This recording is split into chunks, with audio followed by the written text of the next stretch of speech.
Hey everybody, T.O. from Art Geek Teaching. Today we're going to look at a work in progress. It's an encaustic piece of a buffalo, and I'm just going to show you a little bit of doing the base and blocking in the colors. In the right hand corner there, the upper left hand corner is the digital painting that I printed out, and then I adhered it to my cradle canvas, and that's what I use to repaint with encaustics. And I like to do that with some of my digital paintings because that way I can have an original. I like to use them, print them out on canvas or paper or tissue, or do transfers with them, and then add oil and cold wax or add encaustics or add resin, and that way I have an original as opposed to just a print. And there's nothing wrong with just a print.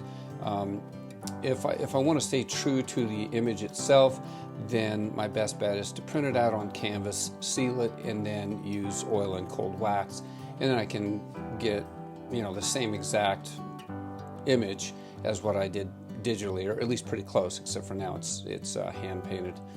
So anyway, all I'm doing here is cranking through, putting on small or soft, short, very light layers of chalk paint. And I found that chalk paint works pretty well. It's really still is an acrylic paint, but it is very matte. I think it's called ultra matte. If you look on the bottle, it says ultra matte chalk paint or something like that, ultra matte acrylic paint.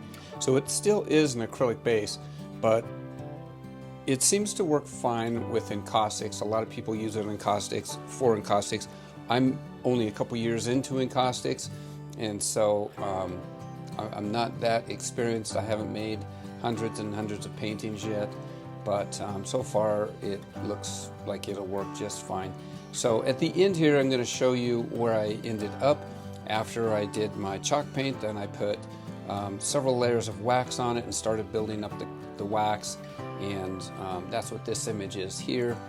It is not done yet. It has quite a ways to go, but at least it gives you an idea of part of the process for my encaustic pieces. At least that's the process that I'm using right now. So anyway, thank you. Have a great day.